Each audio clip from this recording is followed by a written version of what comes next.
Your manager keeps checking in before making the calls you think they should own. You hired them so you could stop being in everything. Instead, you're in everything, just with an extra step. You keep telling yourself they need to grow into their role. But here's the question nobody asks: did you ever actually tell them they have the authority to? That is what's coming up next.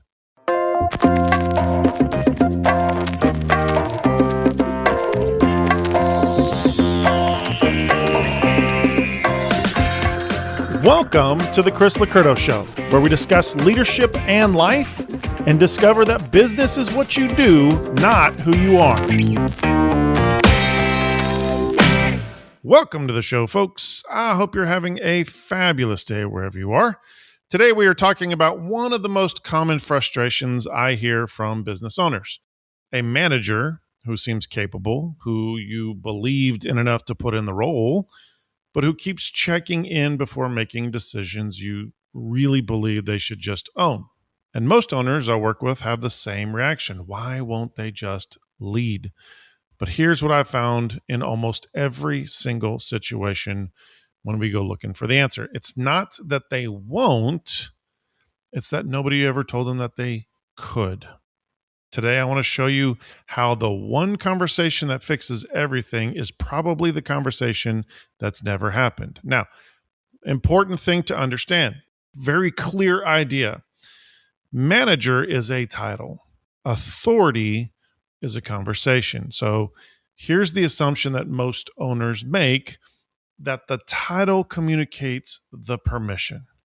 It seems natural. It seems like this should be an obvious thing. I gave you the title manager. Just go and do your job. The problem is that title does not communicate authority.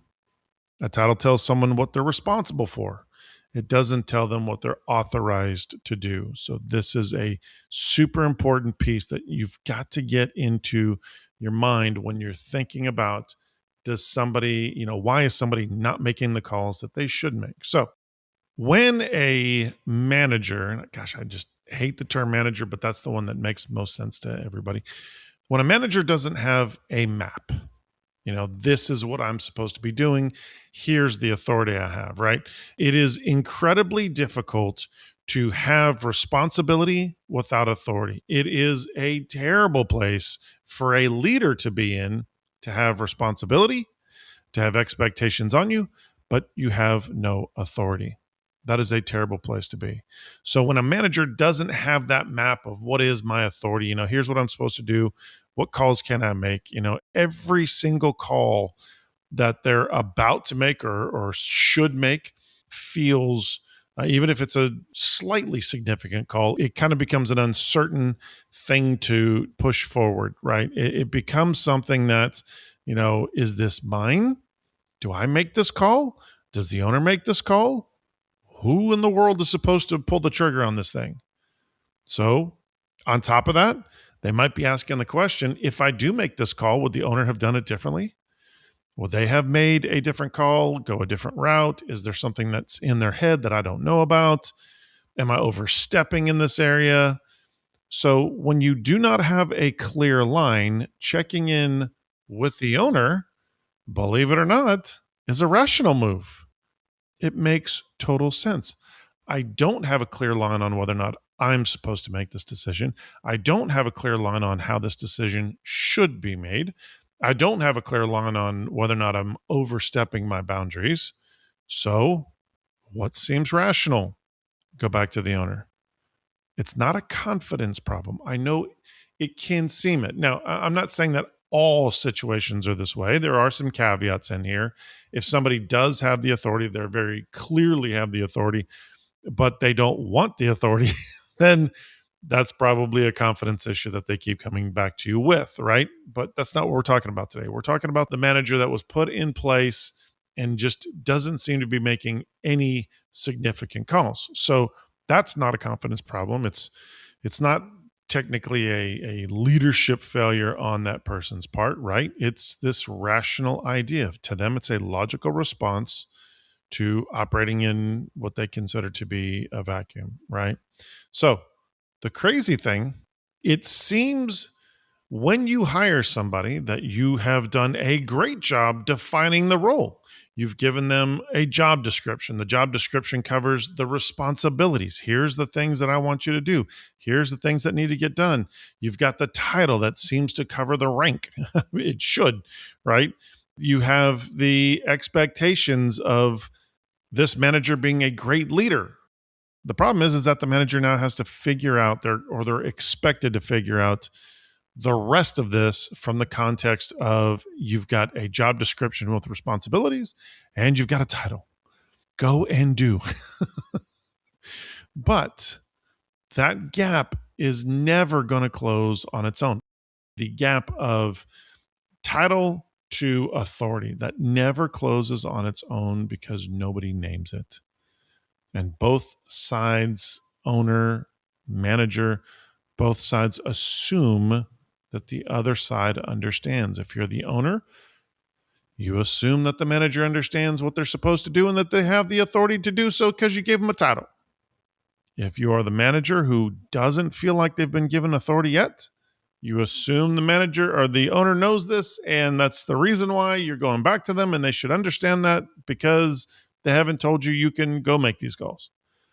So the way you close this gap is by drawing a line.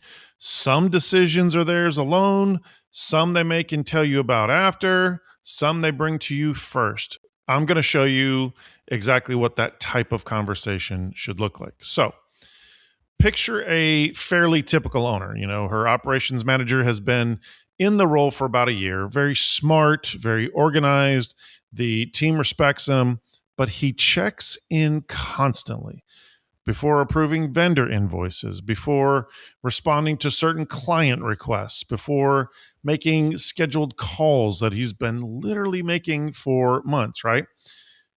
Well, how do you think that leader feels? Well, she's frustrated. And I tell you, she would say, literally, I hired this person so that I could stop being in everything. And I'm still in everything. Every day, it's something that he should just handle. Now, picture asking her just one question, right? If you were sitting down with this owner, what would you ask? What I would ask is this: hey, when that person came into the role, did you ever sit down with him and map out specifically what he's authorized to decide without you?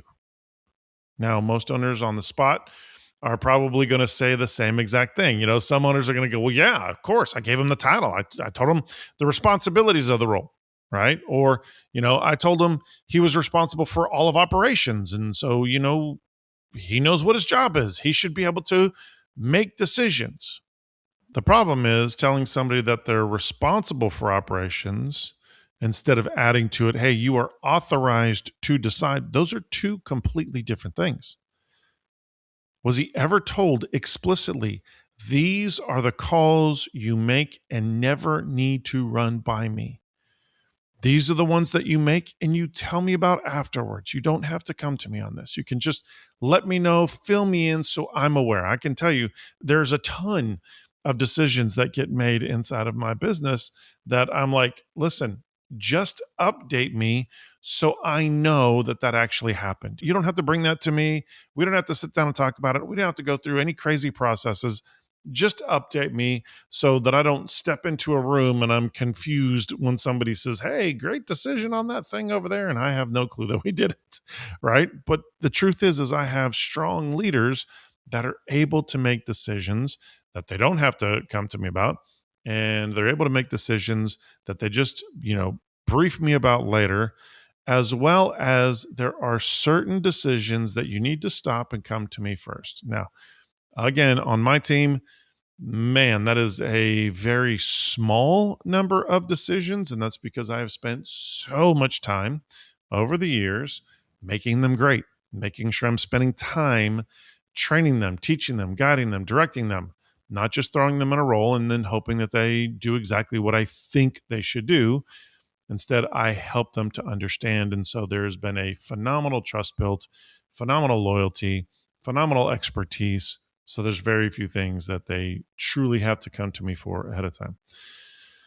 When you ask an owner the question, have you done this? Almost always the answer is going to be, well, no, I kind of figured that he'd figure it out. And there is the problem.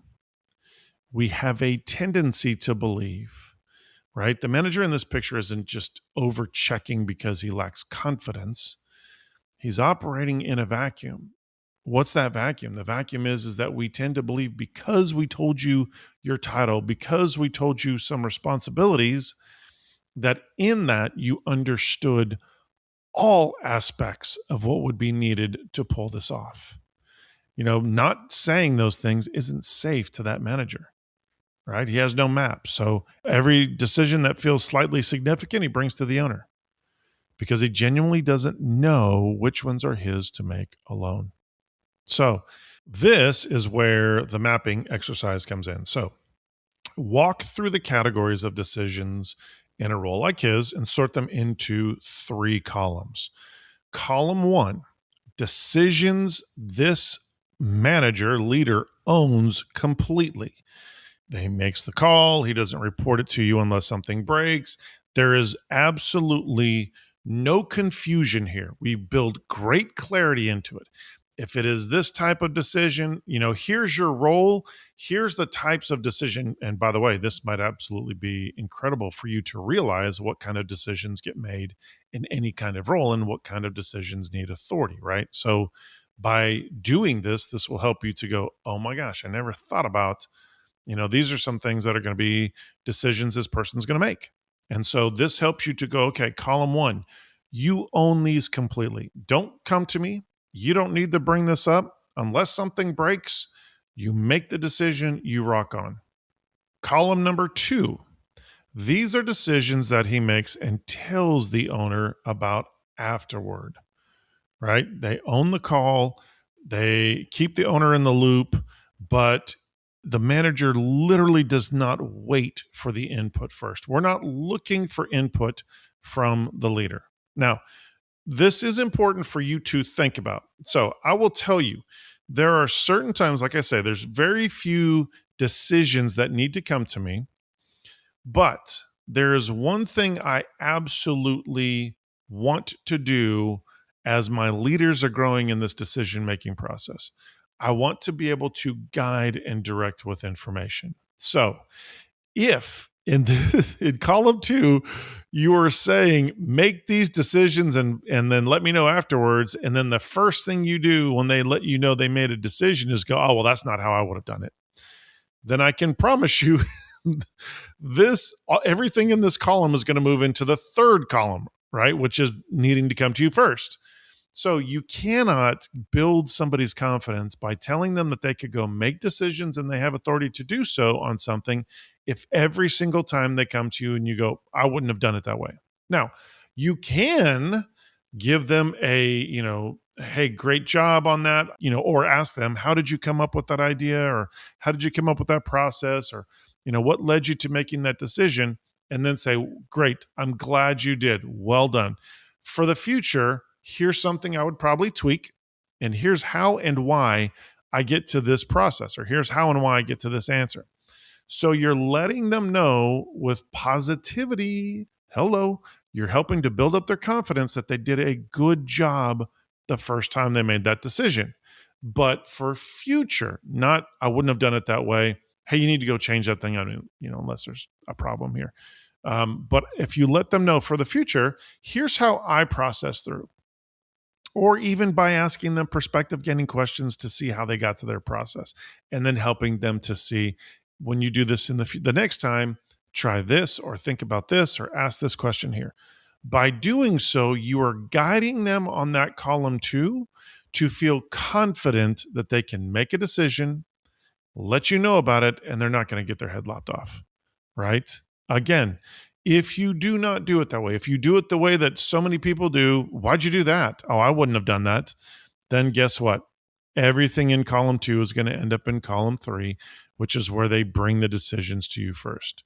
So try to, this is help them to know this is where authority stops for you, right? Make sure it's explicit. Make sure it's not something that's assumed.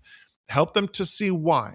Here's why I need these decisions to come to me first, because I have to give input, because I'm probably the only person who's going to know the answer to that, right? I've got, the experience that I have with these clients. I've worked with them for so long that this level of a decision is something that it probably needs to even go through me. I might even have to be the one who gives the decision to them. That type of stuff helps them to learn how you process. If you help them when they come to you with stuff in column 3, then help them to understand how you got to the actual decision. So by doing so, you're not just holding on to these decisions in some controlling manner. You don't get to make these at all. Guide and direct them through every single decision as much as you possibly can, so you grow the leader, grow the manager, help them to learn how to make those decisions. Another thing that I really love to do with column 3 type stuff is I like to ask them, before I tell you, or before I give the decision here, what would you do? Every time you come to me with a column 3 decision making issue, I want you to come with your answer as to what you would do. What would you decide in this situation? So I get to see, how are they thinking, how are they processing, and then I get to also comment on it. I get to guide and direct on what I would do. Here's the problem. When you do not do that, they will not think for themselves. Instead of coming to you and even stretching their brain, exercising the process, they will just sit and wait for your answer. And that is not what you want. You want them thinking for themselves. You want this to be something where a lot of those things in column 3 eventually get handed off to them and they can run with them themselves. Almost every time an owner does this exercise, the same moment happens. Partway through, something clicks. Something just all of a sudden becomes very clear. Oh my gosh, he's been asking me about these things that are obviously column 1. I've been answering them like they were column 3. Boom. That's the problem. It is clear I did not give authority, which makes sense, right? He didn't know they were column 1. He was guessing every single time. Is this something I'm supposed to run by the owner? Is this something I need input on? Every single time. And that's when it makes total sense to the owner. I should have done this process, right? So the fix is the same in every version of this story. Sit down, walk through the map, say it out loud. No assumptions here. Just say it out loud. These are yours. I don't need to hear about these unless something breaks. These are ones you got to come talk to me about. So the outcomes tend to be the same as well. Behavior changes within, days. It might even take a week, but it's going to happen pretty darn quickly. And it's not because the manager became a different person. It's because he finally had permission. He finally had a clear line. Clarity, folks. Not implied, not assumed, stated. And that's the only kind of permission that actually changes how somebody leads. So think about your managers, right? Any leaders that you have. Not a struggling manager, not a newly promoted one, but whoever keeps checking in on calls that you believe they should just make. Folks, that pattern is the signal. That is the red flag that you need to do something. So your assignment this week, here's what I want you to do this week, is just have one conversation, not a feedback session, not a performance discussion. Instead, make it a mapping conversation. Use the same 3 columns that I talked about in the illustration of the story.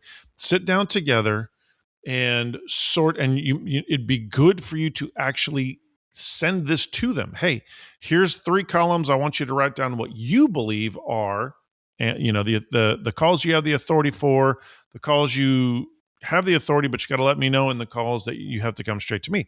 It would be great for you for a couple of reasons. 1, because it's great to see what they're thinking. But 2, they're probably going to come up with some stuff that you might not even have thought about. So sit down together, sort their decisions into those 3 columns, and then say them out loud. I know it seems silly, but say, these are yours. I don't need to know unless something breaks.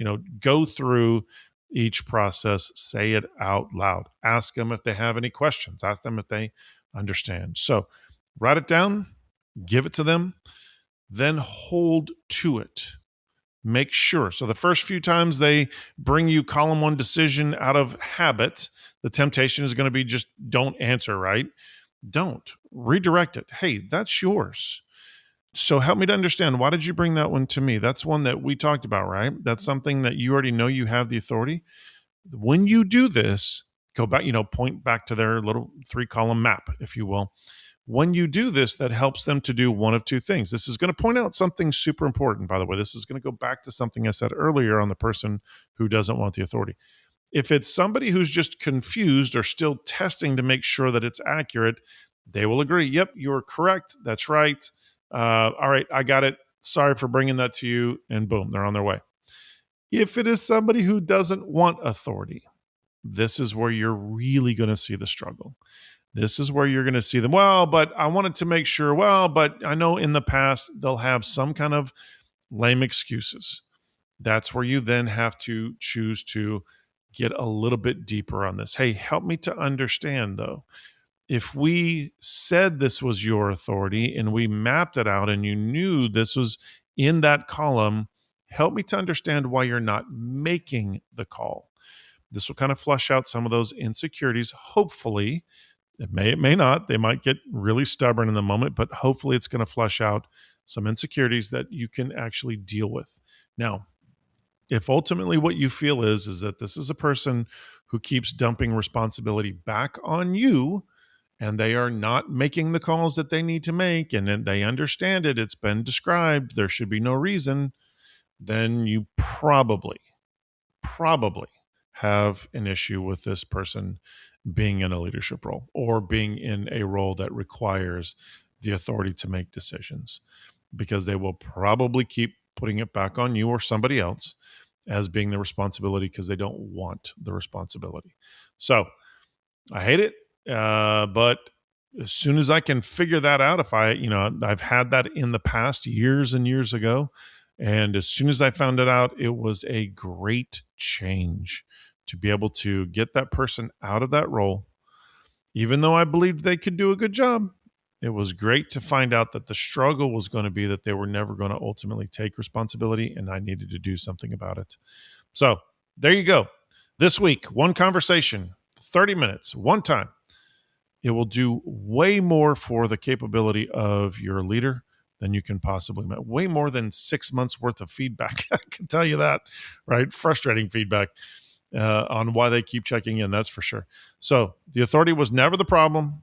The mapping is the thing that was missing. Now, if mapping out one manager's decision felt like a relief, that's just one piece of a much bigger picture. On August 6th at 11 Central Standard Time, I'm hosting a free live workshop called 4 Steps to Build a Business That Runs Without You. Today was about getting one manager to stop checking in. The workshop is about the bigger shift behind it. The 4 steps that get your whole business off your shoulders and into a structure that runs whether you're in the room or not. So if today's episode hit close to home, don't just make a mental note. Go register right now before you forget. Head to chrislocurto.com/build. That's chrislocurto.com/build to save your seat. Again, that's chrislocurto.com/build, and we would love to see you there. Well, folks, that is all the time that I have for today. I hope this has been incredibly helpful. As always, take this information, change your leadership, change your business, change your life, and join us on the next episode.